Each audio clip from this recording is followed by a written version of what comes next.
hasil diskusi dari kelompok Sragen, sekali lagi yang dari dinas PPA, PP2A dipilih satu orang, beliau ini ada, tapi bukan dari dinas, jadi dia adalah full timer. Nah, untuk pencatatan ini kami, karena kami bukan dari UPTD PPA, kami melihatnya justru dari SUP punyanya Simponi, karena di situ sudah ada apa saja yang mesti dicatat di situ. Yang pertama, kenapa perlu pencatatan? Prinsipnya adalah no documentation, you do nothing. Kalau nggak ada catatan, Anda nggak melakukan apapun. Ngotot koyo poning pengadilan, kalau nggak ada bukti tertulis, you do nothing. Sehingga tulis yang Anda kerjakan, kerjakan yang Anda tulis. Jadi prinsipnya itu, sehingga dengan demikian kita tahu, karena kita punya dokumen, ini bisa menjadi database. Kalau kita melihat tampilan di Simponi, ini kan semua data statistik. Dari mana kita dapat kalau tidak dari database yang ada di Simponi-Simponi di setiap UPD, rumah sakit, PPA. Jadi kemudian bagaimana proses itu berjalan? 6 tahap di dalam PPA. Ada mulai dari pengaduan, penjangkauan, kemudian penampungan sementara, pengelolaan kasus, pemulangan dan reintegrasi sosial, pendampingan dan mediasi. Ini masing-masing mempunyai dokumen yang harus ada. Dan ini sebenarnya kita bisa cermati dari SOP, karena tadi sekali lagi kami bukan dari PPA, kami mencoba mencermati dari SOP bahwa kalau di dalam pengaduan, catatan apa yang harus ada? Laporan. Saya agak tertarik dengan dari Mbak Nimas tadi tentang pengaduan langsung dan tidak langsung. Beliau mengatakan selama pandemi ada pengaduan tidak langsung melalui WA. Sepemahaman kami, yang namanya pengaduan langsung itu adalah langsung dari korban. Medianya bisa dia datang via telepon, via WA, via surat. Kalau pengaduan tidak langsung itu bisa rujukan, bisa delik aduan. Saya melihat ada perkosaan di sana. Itu delik aduan. Ini Pak Polisi, Bu Polisi dan Jaksa, benar ya? Itu pengaduan tidak langsung dan itu harus didokumentasikan. Kenapa? Karena ini akan menentukan. Kemudian kita hasil pengaduan itu kita lakukan assessment. Terus jangan lupa inform consent. Sama dengan kami orang kesehatan. Kenapa perlu inform consent? Inform consent itu kalau di dalam dunia kesehatan dilakukan untuk tindakan yang sifatnya beresiko.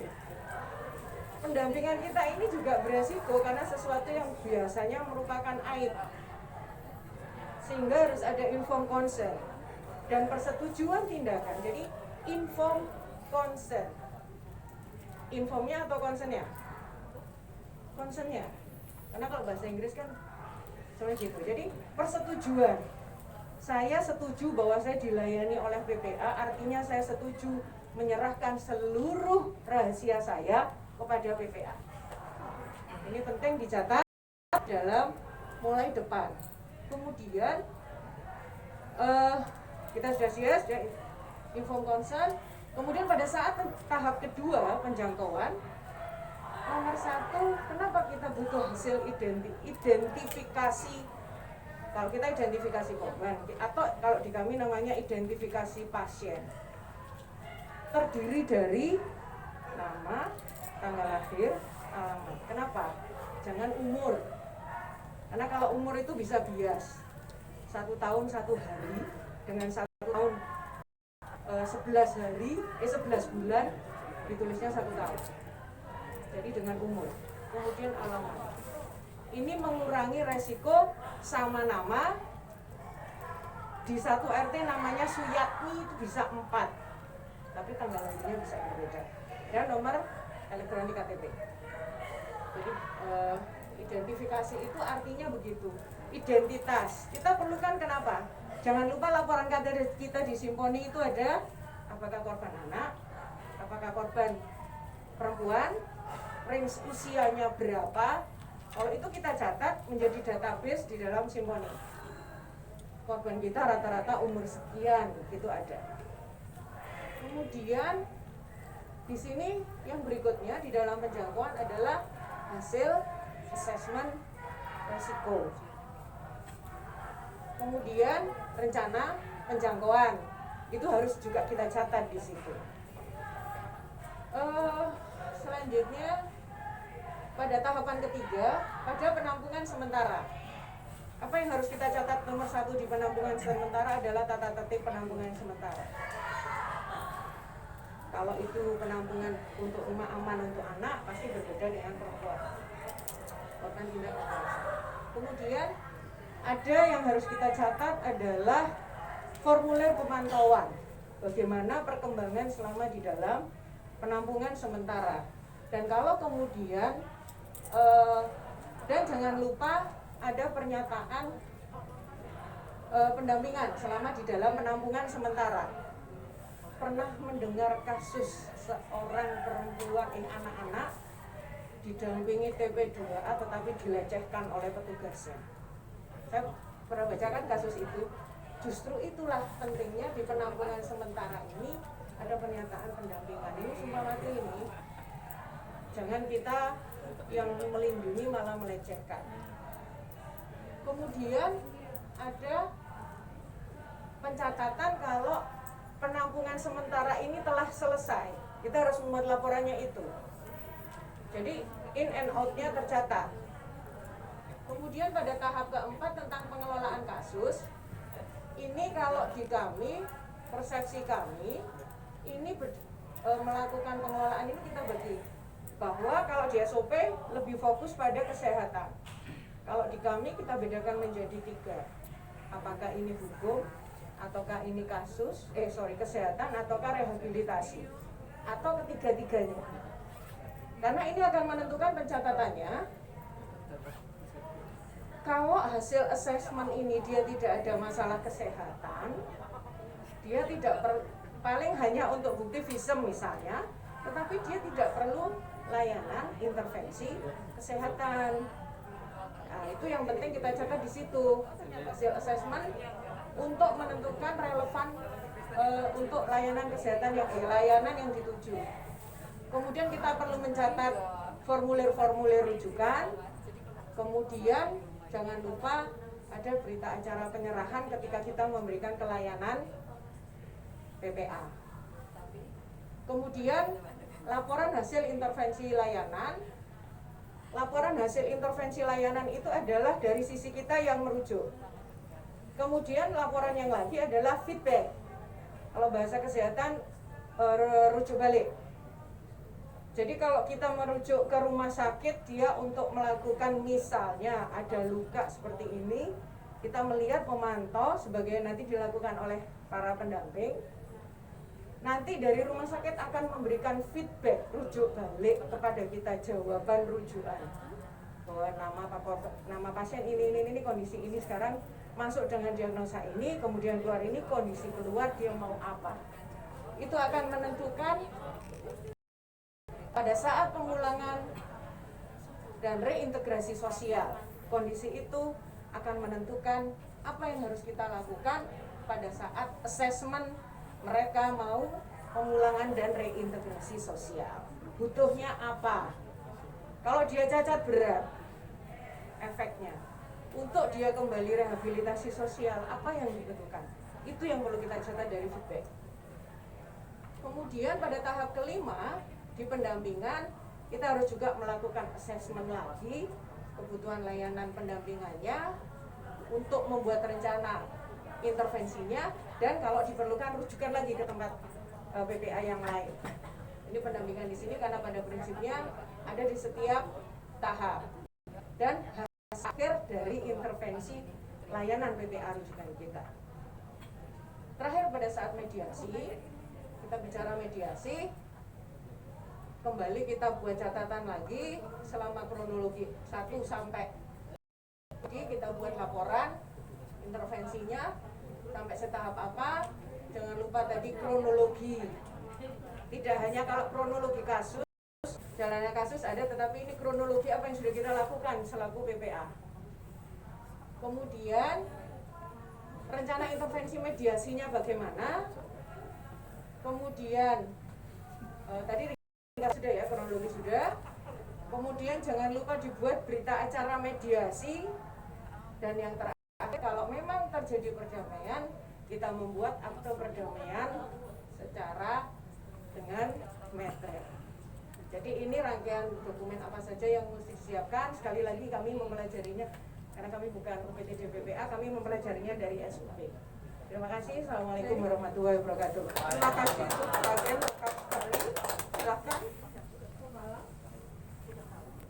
untuk memberikan masukan. Ya, kemudian membandingkan dengan apa ya? Jangan Mas Dwi. Jangan Mas Dwi. Jangan.